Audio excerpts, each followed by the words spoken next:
Hello there, ladies and gentlemen. You are listening to the Geary Cast, the Malaga fan podcast for all the Gearys out there. I'm your host, Nick Bell, for this evening, and I am delighted to say that I'm being joined by the one and only Alex Ashmore, who early this week was interviewing none other than Diego Simeone himself. Now he gets to talk to me on a Thursday night while I'm sat in my loft. It's a crazy world, isn't it, Alex Ashmore? It comes at you fast, doesn't it? It really does. It really does. How are you? Obviously, we've not had you on the pod for a few weeks now. Obviously, you're a very busy man, seemingly always at the. It's not the Wanda Metropolitano now, is it? It's you'll have to remind me. You're there a lot. The Riyadh Air Metropolitano. Although I think, like most people have just started calling it the Metropolitano because it changes name every 2 years. It seems. I think that's probably a good idea, especially because if I remember rightly, with the Atleti thing, they're sponsored by Riyadh Air, but it doesn't actually exist yet, does it? It's like an airline which is being built at the minute. So, yeah, go figure. But obviously, you're here to talk about all things Malaga with me tonight. Matt Harrison has had an unusual technical hiccup, and his technical hiccup being he completely forgot his laptop at work. But we are all human, which is obviously all quite good. So Alex gets to join me to talk about Levante this weekend.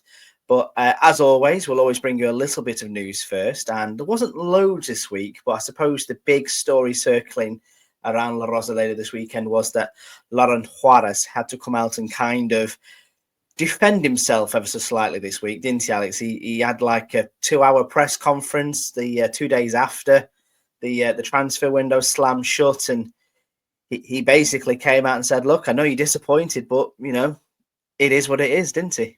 I think it's always going to be one of those things with football, and I've been a football fan for most of my life since I was a little kid, and you always want to see your club signing players, whatever window it is.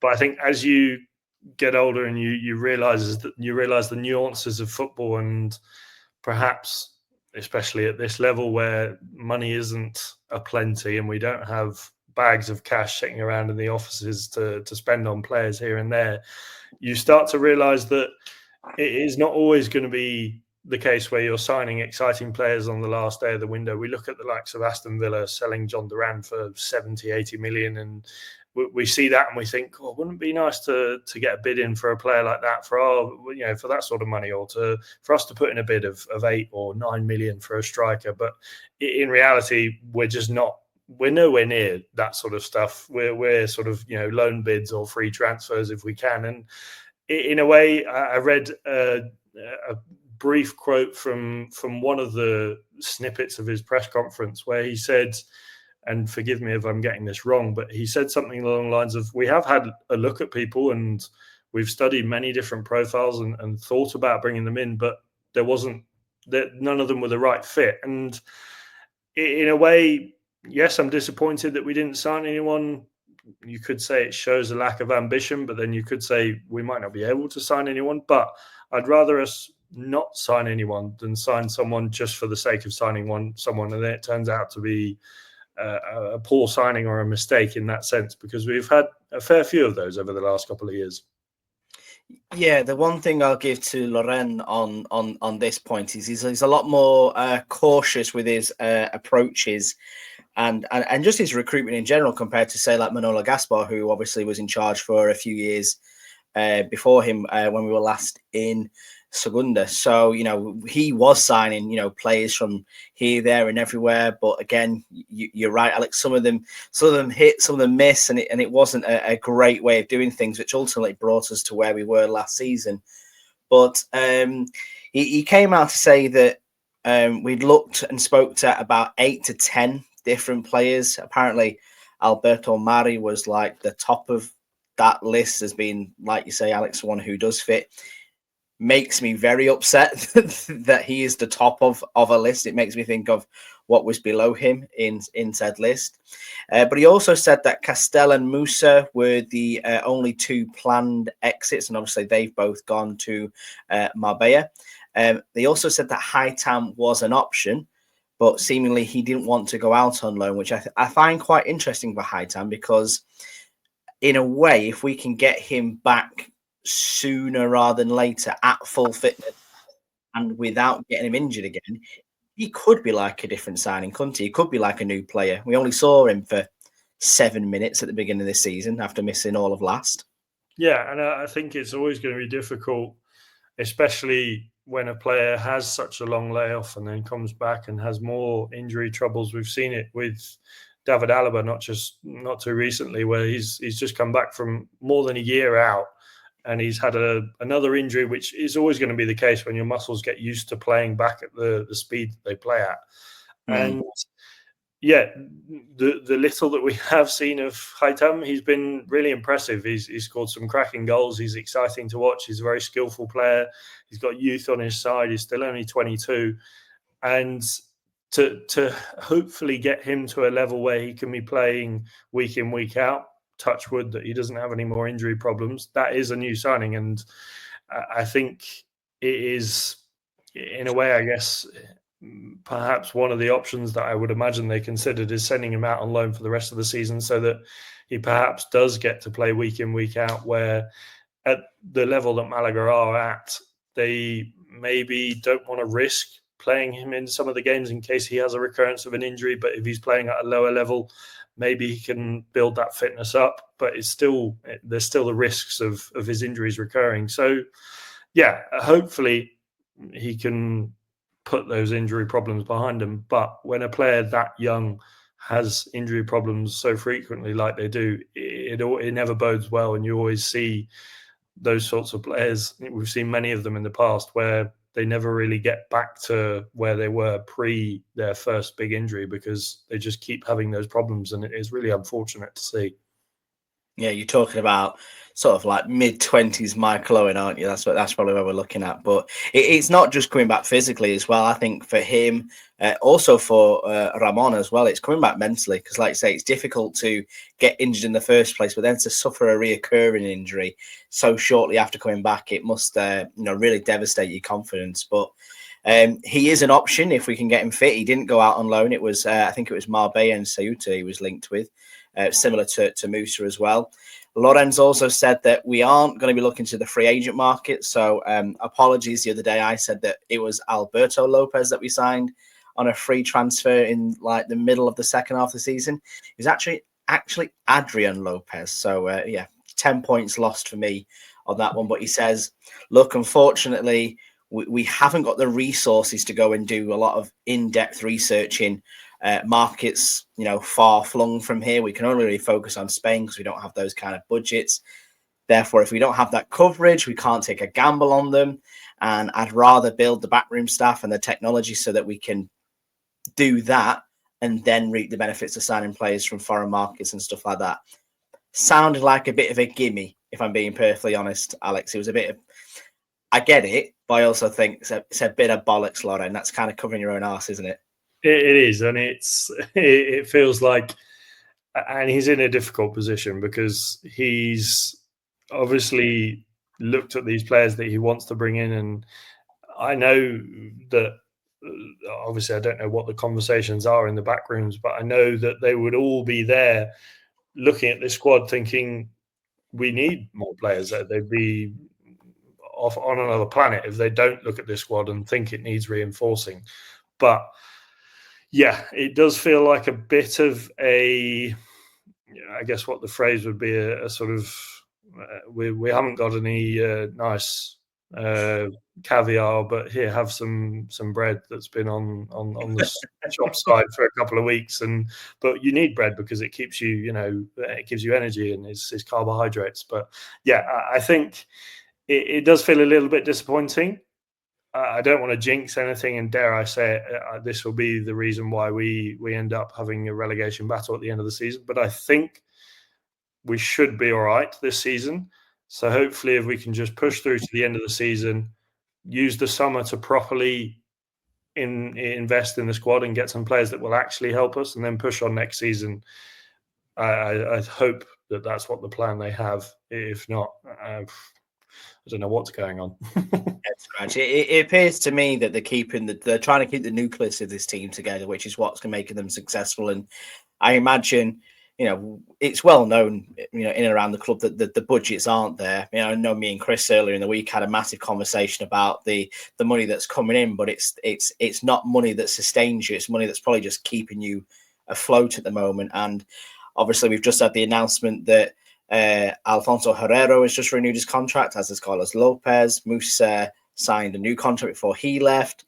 There's obviously discussions around Kevin and more importantly, maybe Antonito, who's been linked with Real Madrid, Barcelona, Bayern Munich now, Newcastle. So, there's going to be a battle to keep him, and it's going to cost you to keep him as well. But Loren says that they're working on using that money they've saved on transfers towards their renewals. Jose Maria Munoz says those talks were top secret. Doesn't feel like they're top secret anymore, Jose.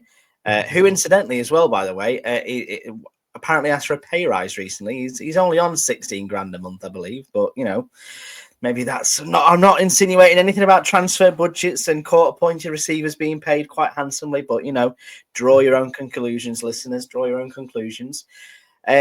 Maybe switching from off the pitch to on the pitch to off the pitch, Alex. Just the last bit of news I want to bring you. A few months ago, it was reported that Malaga were interested in opening a new club shop. Obviously, they've handed over the Centro Malaga shop to Hummel. I think it's now running that entirely alongside one that they've got in a shopping centre near the train station. They were going to open one down by the port. Real Madrid then opened one by the port, and just in the last week, a lot of billboards have gone up right next door to the Real Madrid shop with a lot of Barcelona players on it, and it looks as if Barca are about to open their own club shop down the Porto. So I'll ask you this: are Malaga missing a trick here, or have they just given up on having the market down there at the port? It does feel a bit strange because the nearest shop to that area there's one in the old town, isn't there? If I'm not mistaken. That's, I think, the nearest one to the port, if we're looking as the crow flies. Well, that's their Hummel shop as well. That's been given up, hasn't it? That would have been the nearest one, and I think it's about captive markets. 10, 15 years ago, you go to the airport and there was not a Malaga store, I don't think, but there were definitely Malaga shirts on sale, Malaga ornaments, pens, scarves, whatever. You could get a Ronaldo shirt, a Messi shirt, and a Joaquin shirt. There were the three. So I think they are missing a trick, but then also there must be a reason behind it, because as a kid or as a tourist going along, I don't think the people that are going to be buying Malaga shirts, perhaps they would if they're walking along, but I think if you've got a Real Madrid shop, a Barcelona shop, and a Malaga shop, and you're walking down the port and say your kid says, "Mum, Dad, can I have a shirt?" You're going to probably be more inclined to go in the Real Madrid shop or the Barcelona shop if you don't know much about football. And perhaps they've thought of that and seen the two, or they obviously at the moment just the one, but they've seen the Real Madrid shop and thought, it's not worth us trying to compete with that. And then maybe, I don't know, they have a plan to set one up somewhere else in the city. But it does kind of feel like they missed the trick by not setting one up in the first place. But who's to say that if they had set one up and then the Real Madrid still came along and then the Barca one, and then they'd have to close it because they just weren't getting any sales. So it's an interesting one. And I mean, that's probably why I'm not a football administrator, or why I didn't study business to any high level. So they must have the reasons behind it, but it's a curious one. Yeah, it is. And I think when we look at, Malaga as a whole, it's a big city. Is it the fourth largest city in Spain? Maybe fifth?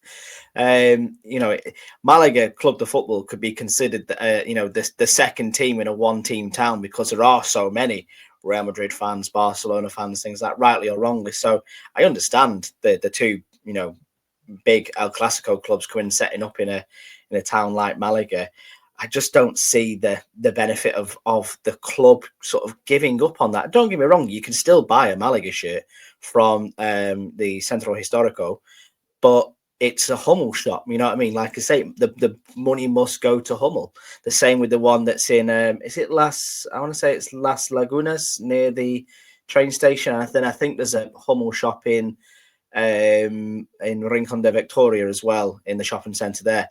But they're Hummel shops. I think one of them's even owned by Recio, the former man who was at Cordoba last season. I don't think he's there anymore, but you know, they aren't Malaga. That's what I'm trying to say. And I remember going down to Fuengirola, about 10 years back, and I used to be able to walk into a Malaga shop down there, buy a ticket, buy a shirt, buy a scarf, and it was all going back into the club, and they've all just gone now. I think there was one in Benalmádena as well, disappeared.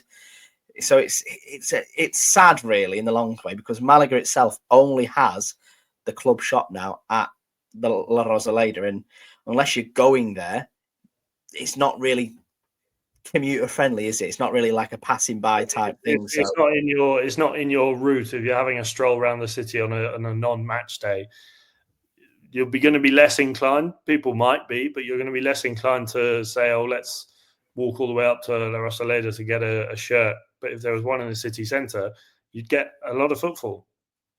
Absolutely. Like I say, it's as busy.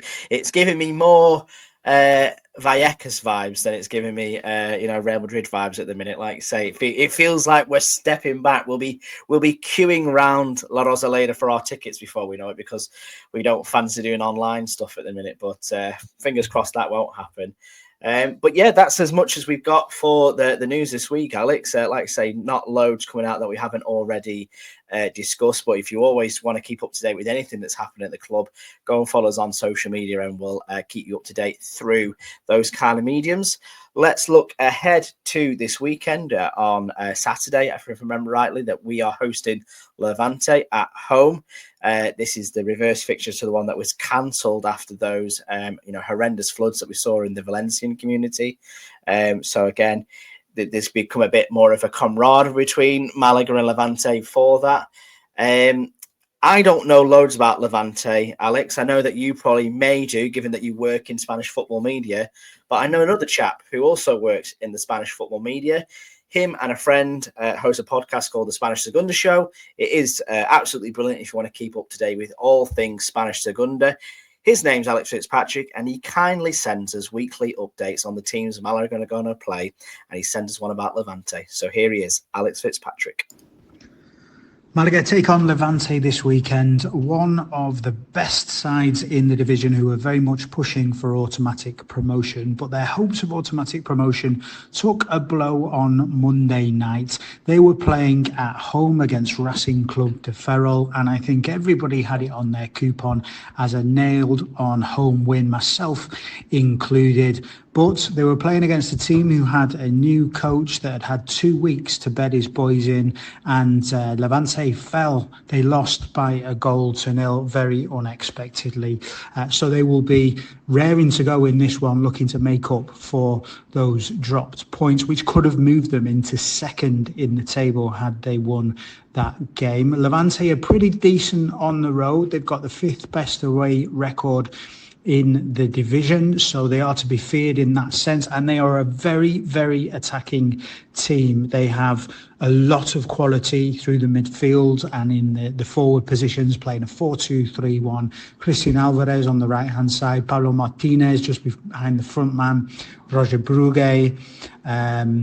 Lots and lots of quality in those areas. And Georgie, I'm going to call him because I can't say his surname, but look out for Georgie in the central midfield. He is very, very good.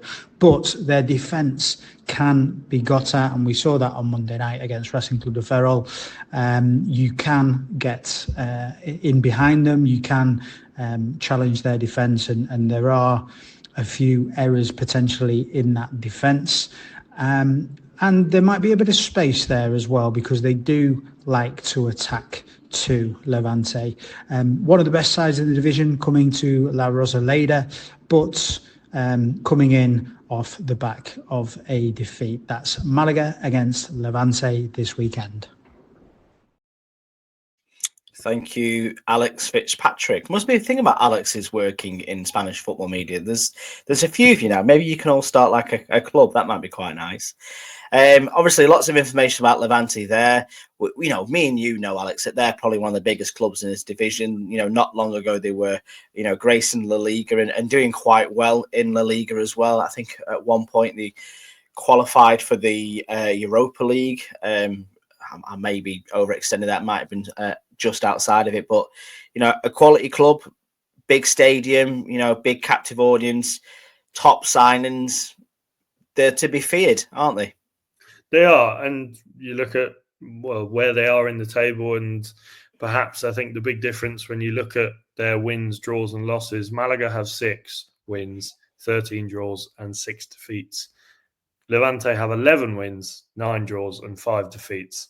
So it shows you how tight this division is. That a few more wins and Malaga could be up there pushing for the playoffs, but they have, obviously, you said they're a club that are familiar to pushing up in these areas of Segunda and pushing for promotion, and they've been in La Liga not too recently. So it's I think a club that Malaga will be fearful of. Alex mentioned there that they're obviously coming off a loss against Racing de Ferrol, but Malaga are coming off 3 losses. So it's sort of my downside. I'll trump you with 3 downsides, and it feels like a game that I don't want to be the pessimist here, but I'm worried about a potential result. And we heard there the strengths of. Well, you mentioned Georgie, the midfielder, and I would like to give his name a go. I don't know if you've had a go at pronouncing his name, Kocharashvili. Oh yeah, the Georgian lad. I'm not going to try, Alex. No, if there's any Georgians listening and I'm saying it wrong, please do correct me. But yeah, I think the stature of the club, and perhaps they're 2, 3, 4, maybe even 5 years ahead of Malaga in this project. So we speak, in terms of they have the infrastructure and the financial means to invest in that higher quality of players, and that in this division quite often does make the difference between, in this case, 7th and 15th. Yeah, they are quite well run that way, and they build towards a sustainable future. I think a lot of clubs in that region, apart from the obvious one, are quite well run and run on a budget which is designed to reinvest what they make. It was they sold Pajino to not Pajino. What's the chap called who signed the Infinity contract? I'll have to remember his name ever so shortly, but they sold him to Valencia for big money. They've just sold Andres Garcia to Aston Villa for 6 million. This is a fullback who had started some games from, but obviously showed obvious quality to be recruited by Unai Emery's team. So, they do things well, and you're right, they play very good football whilst they're doing it as well. And we talk about how tight this league is. Levante are a team fighting for automatic promotion, but as you said, they're currently 7th in the league. Such is how tight this league is. Only 6 points off Racing de Santander in top, but only 2 points off second, where Almeria are. So, they've got it all to play for. I do worry about Malaga coming into this game, knowing that Levante will probably take that Monday night game losing to Ferrol at home as a bit of a wake-up call, because I think before that game, they'd only lost once in 15 matches, and that was to Mirandés at the start of December. Even before that, you're talking, the beginning of October, the last time that they lost a game. So, they'll be ready to get back on the horse, get back on the hunt for that promotion spot, won't they? Yeah, and like you said, coming off a loss, they'll be motivated. You'd hope Malaga would be the same, but 3 losses in a row, you start to feel that negative feeling creeping in terms of, is this going to stop? And you start doubting yourself, you start worrying. The players aren't at their highest in terms of confidence, and yes, they'll be motivated. Players are always going to be motivated for these games, but that on top of the factor of playing a team that has high quality players and has performed well this season. You talk about the losses, other than that loss to Pontevedra in the Copa del Rey, you're looking back to October, like you said, and that is impressive. You don't. That's not a game of a string of games that's winning by. You're not winning by luck. You're there for a reason, and it's going to be a tough game for Malaga. And we have to come into this with almost a sort of clean slate. When you look at it, I think 3 losses. It's never good to come into a game off the back of 3 losses, and I think you just have to come into this game and just go for it, because it's going to be no use worrying of if we attack too much, we might concede. And I was listening to the Racing Santander game at the Atleti Stadium just as I was finishing, and Malaga went 1-0 up, and I said to this guy next to me, and I said, they're going to lose 2-3-1 here. I think I even said 4-1 jokingly, but it's that sort of almost the sort of fear of we're in this position. Oh my God, what do we do?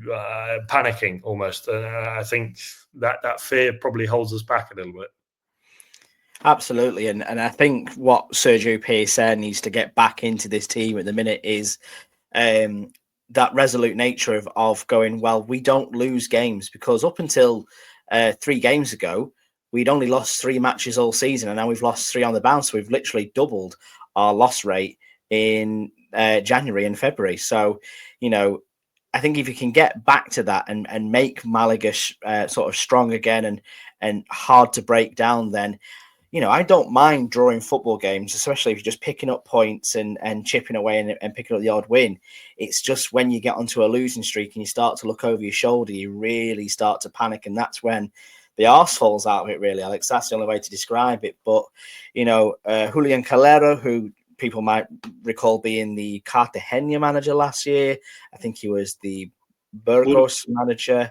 He was the one that, we all know him, obviously, Ivan Calero's dad, but yes, quite famous for that rant. I don't know if you ever watched it on one of his press conferences where he talked about, I think a journalist asked him in terms of, how they play good football. And he was like, well, it's defense, midfield and attack. And he was just laying it all out very simply, and it was quite nice to watch. But yeah, he's quite well known at La Rosaleda.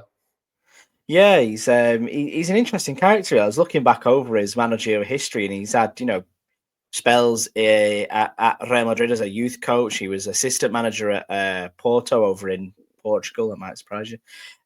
Starting his sort of like his main career at Raya Maya Honda in Madrid as well. So he seems to be quite a decorated manager, but this seems to be his first big job, is probably the way I would describe it. And seemingly he's doing quite well. So, more than happy to see him do that. I just hope he doesn't do it too well on Sunday.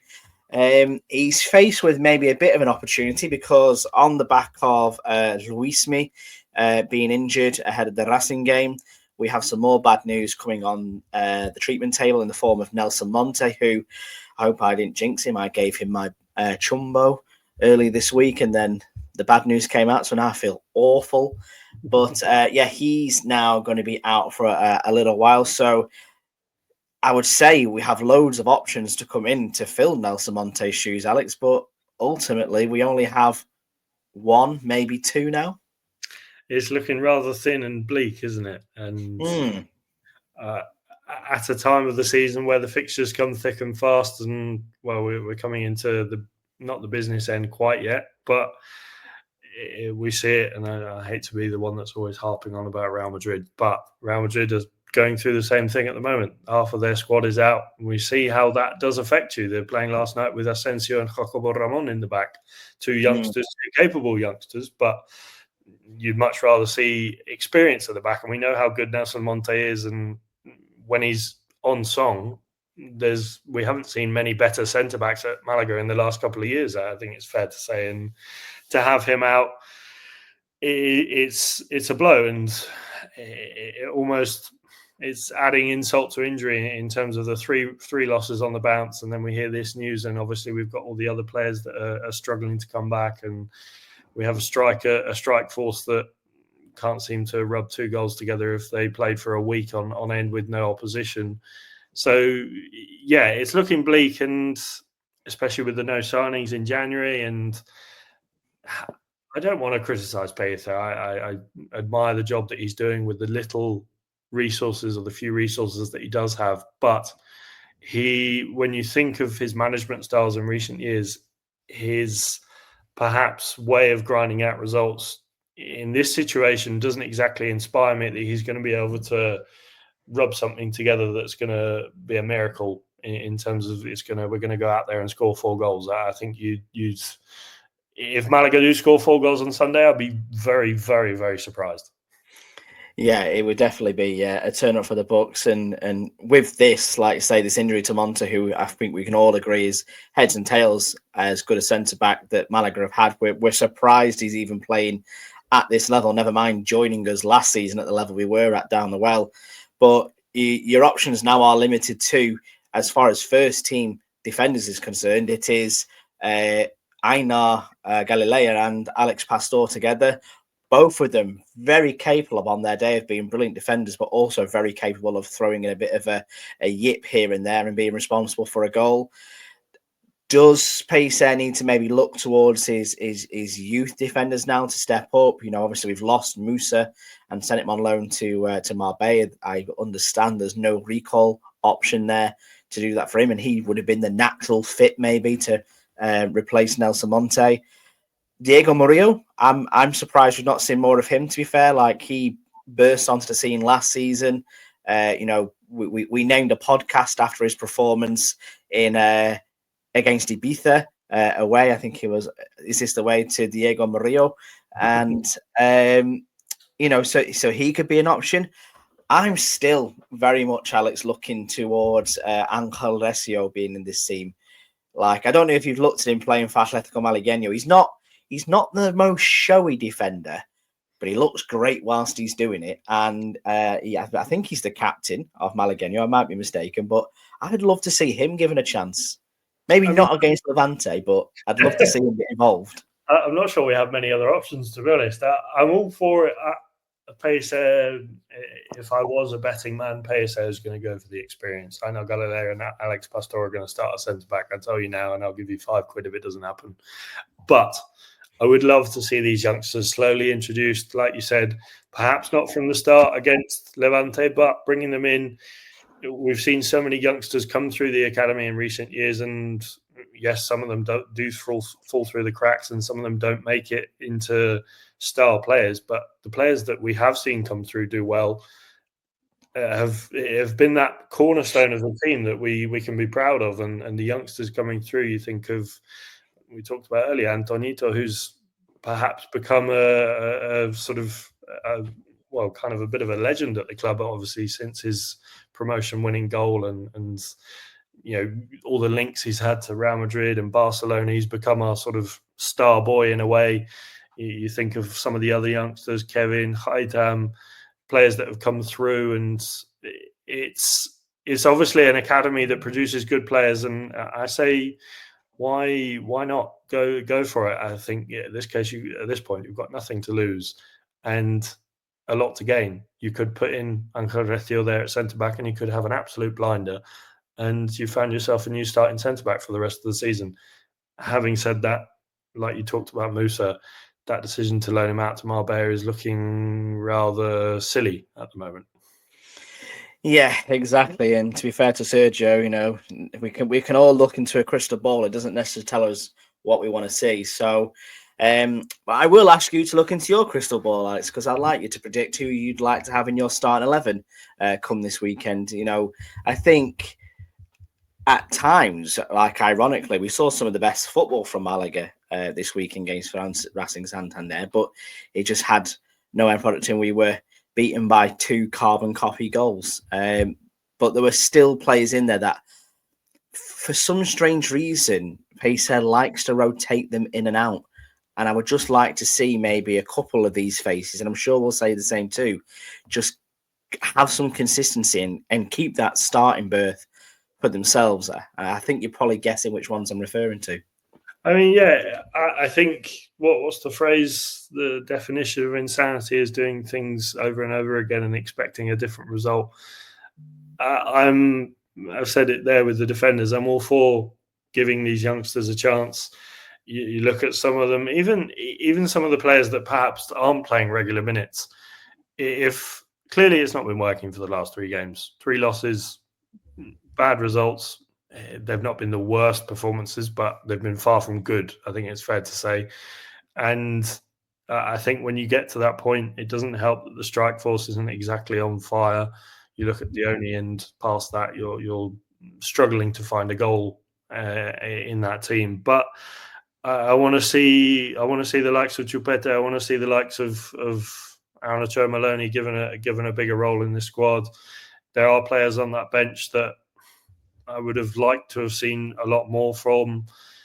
I think just change it around. Give it a go. Play a different formation. Play a 4-3-3. Play 2 strikers up top with 2 wide players and do something exciting. And I think that's something I really can't see Peite doing, unfortunately. But I just want to see more of these youngsters. We've seen Chupete and Malagueño and the goals that he scores, and he's come through and he's slowly making his way into the first team. And I think was it Jose Maria was it him or Loren that said about, I hope that people don't criticize him when he does have his bad moments. I can't remember which one of them said that in the press conference. I think it was Loren who said that. We have to put faith in them, and they're good. They are quality players. We know that. We've seen them, but give them a chance to prove themselves. Yeah, absolutely. I think what Loren said in terms of Chupete, he is now going to be closer to the first team, and that will be at the expense of Atletico Malagueño, who are obviously going for promotion out of their division. But a needs must. We've got rid of one striker and we have a vacancy for another. So I'd rather he be involved and potentially scoring goals for Malaga doing that. He would be one that I would start this weekend. Do as we mean to go on. I would have Chupete with the only playing off him, and there was that brief time during the game against. You're going to have to forgive me, against Deportivo La Coruña, that when Chupete came on and scored that goal, his only goal as a senior professional at this level, the only playing in that role just behind him was perfect for him. So you weren't relying on, your 35-year-old striker to be, chasing people down. You've got young legs next to you. Roberto bloody reincarnate, essentially. And it gave you that confidence, that Depor game. For large parts of the game, I was sat there watching it thinking, we're not going to score for a week here. And Depor, with players that they have, Yeremay, we know the quality that he has, and some of the other youngsters that Deportivo have. It felt like a breath of fresh air when he came on, and it's almost, when you look at a game like that, when he comes on, you think, God, we could score. We go on the attack, we could score. But with all due respect to Dione, when we go on the attack, my first thought is, don't lose the ball, don't do a silly pass, or don't try and shoot from 35 yards out and it go out for a corner. It gives you that feeling of confidence, and that reflects onto the players. When you see a striker performing at his best, he's high in confidence, it pushes you to level up your game. And hopefully we see a lot more of him. Yeah, I think another one there that I would definitely be changing out for this game is Joaquin Gabilondo. I think it's just time for Pellicer to admit that Carlos Pulgar is the superior right back in all senses. Really. And not to say that Joaquin is a bad right back. He's just, I don't know whether he's low on confidence or whether he's just generally not up to this level. But the last few games where he's started, he's been left for dead. And I go back to that Yeremay Deportivo game, he was turned inside out, left to right, upside down. You're coming up against similar standard of players here with the likes of Alvarez and Brugger as well. He's in for a tough afternoon, in my opinion, if he starts, as the same with Victor Garcia. So I'd be going Pulgar and Dani Sanchez back in the side. I think we have to go with Ainar and Pastor at the back. Ramon is the interesting question at the minute, Alex, because obviously he came on and started against Santander, captain as well, which I thought was quite strange, given that the Saint has been in charge all season. Played 68 minutes, looked quite good, looked really well, but he's got that similar Haitam concern, hasn't he, where I don't know what it is with Ramon. Is I want to see him play, but I also want to see him wrapped in bubble wrap and think that at any minute he could just go. And I don't want him to be out for another 6 to 8 months. No, you're right, and he's made 7 appearances, but he's only started 2 of them, and at some point we're going to have to push him back in there because we can't coddle him. We can't coddle him in bubble wrap for the rest of the season, and I understand your fear because it feels like, as they say, sod's law, that we would push him in and he starts getting a good run of games together, and then he pulls his hamstring and he's out for 4 weeks, and then he does his ACL and he's out for the season. And it's one of those ones that I think we just have to face the fear head on and just put him in there, because on his day, like so many of the other youngsters in that team, they have the quality, and on the ball on his day, he's brilliant. He's lovely to watch. He's exciting to watch. The same you talk about Carlos Pulga, and I think Joaquin Gabilondo is a solid defender, but Carlos Pulga just offers that little bit more going forward. And I think when you have a team that you know are going to be dominating you, for them just in the back of their mind to have that fear of their fullbacks can bomb up. Carlos Pulga can offer that threat on that right-hand side. And I think just to have those options, just to spread the other team and take some of the pressure off the likes of Dione and Chupete, who are going to be surrounded all game long, and they need to get as much space as they can. Yeah, absolutely. And I think when we look at the options we have in midfield, we do have a depth in the centre of midfield as well. You look at, you've got Molina, Ramon, La Rubia. Obviously, we've lost Luismi and Danny Lorenzo now to injury. You've still got Sangale and Juanpe, but and Andy Zemarino as well. Not forget, he can also play centre back if we need him to. But it's you get further down that list and your confidence starts to drop. And I think after maybe Ramon, you kind of lose a bit of faith in that. But we'll keep it positive. We'll keep going there. Those players can come in if needed. But I suppose we'll end this recording, Alex, on the question of, obviously, performance-wise, Malaga, I find they've actually played okay. There's not really been a game in 2025 where I've looked at them and gone, we are absolutely shite. We look at the game against Racing at the weekend, the loss at Mirandés, the 3-2 there, the Depor game, and I'm looking at it thinking, we're not actually that bad. No, but we're not winning games. That's the thing. And even when we weren't losing, we still weren't winning games. We were drawing left, right, and centre. And was it 13 draws now? You said it earlier. I'd much prefer to draw than to lose. It's obvious. You're chipping away. You're getting the points, like you said. But I think it's just about having that confidence as a team. Going 1-0 up against a team like Racing Santander, we know the qualities they have. They've shown it this year. They are one of the favourites to go up. And you look at how that game was managed, going 1-0 up, you don't want to, it's almost that sort of freeze mentality of we're 1-0 up, we've got to protect this at all costs. But you want to see them go for more. And I'd rather see a team lose going for a second goal than lose, sort of trying to be, let's say, hesitant about it and trying to just crawl their way to the finish line. And I think they've just got to be a bit more confident, have a little bit more faith in themselves, because on their day, the players that we have are good. They do have the ability. And some of the youngsters that we can incorporate in there, like the likes of Chupete, who we know has the quality when he's on song. We're a tough team to face, and we're tough to get a result against, hence those 13 draws. So, just like to see a little bit more confidence from the team and start converting those losses into draws, and then back to converting those draws into wins. I think that's what we've lost ever so slightly. We've lost that discipline to draw a game and that game management that we did use to control a fair bit. It was boring to watch at times, but we were good at doing it. And I think some of the games, maybe since actually in December, going back to, the games early on then, that Sporting Gijon game just before Christmas, we've gone a bit more gung-ho, in my opinion. We are technically scoring more goals now. We've had more results where we've scored more than once.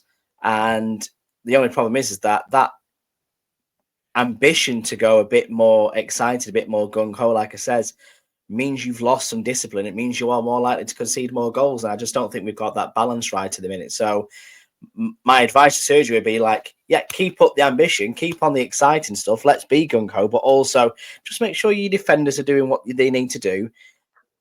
Plain and simply, try and stick to a back four that you know and that you can rely on, because I think the interchanging thing, players coming in, players coming out week in, week out, doesn't work for us. So that would be my advice anyway. If you're listening, Sergio, I'm sure you are. But yeah, we'll be excited to watch this game on the weekend. Like I say, it's a big opportunity for Malaga to start clawing back some points after 3 losses on the bounce. But we won't underestimate Levante at all. I've also got to mention as well, you may notice on our social medias that we are doing a canvas for people from around the world. We want to know where not only our listeners come from, but where our Malaga international fans based. So I think today it was Ireland's turn. I think Ireland was the starting point. I don't know how the countries are going to be selected in terms of where we're looking for fans, but it should be interesting to see what Chris Marquez comes up with next. But I think we're trying to plot out a big map, and I like maps, so I'm all for it. I do like a good map. Do you like a good map, Alex? I love a good map, and yeah, let us know where you're listening from, and well, if you're coming over for a game, and I'll assume it's back to normal with Barcelona Madrid. There's no high security closures and all that. So if you're over, I'm sure Matt will be there. Chris, did he say he wasn't going to the game this weekend? Don't think Chris will be there this weekend. No, I think he said he had some stuff on. But I know one listener is going, Steve Jackson. I know he is heading out there for a day, which is commitment to the cause. And yeah, like you say, it's a fun old time. And when we get this map up, we can put it somewhere proud to display. I might put it on the screen back here, maybe like a nice blue and white Giri map, which would be quite cool. But yeah, keep your eye on our social medias for that one. Alex Ashmore, it's been a pleasure to see you. I know we don't see you as much as we used to now that you're a high flyer, but thank you very much for your time this evening. No, thank you for having me. It's been good to be back. And yeah, here's the 3 points on Saturday at 6:30. Am I right? Absolutely spot on. Yes, I like that. And will you be going to any games this weekend in your work capacity? I mean, it is the Madrid derby on Saturday, so I'll be doing some work for that. It's going to be a feisty one. Oh, it doesn't get much better than that. And let's not forget as well, Alex, so rugby is back. It's the Six Nations. I think England have got let's not talk about England because we're playing France. Yeah, is that what it is? If you remember rightly, England have got easily winnable game, that isn't it? And, next weekend's the important one. Is it? At Twickenham, is it? We'll get there eventually. We won't even need to bring the Calcutta Cup down with us, Alex. Don't even worry about it. And yeah, I'll be watching Scotland against Ireland on the Sunday afternoon as well, which should be a very tasty game. But first, the Malaga match is on Saturday night. Come and join us along. I'm sure Luke Chambers will be doing minutes by minutes as well, as he always does. He's fantastic at doing that. But thank you very much, Alex, for joining me. I shall see you again very soon. And thank you guys for listening at home. It's always much appreciated. And if you can go and give us a little review, a 5-star rating on your podcast subscriber, every little helps. So I will say goodbye from me, Nick Bell. It's been a pleasure. Hasta luego and vamos, Malaga.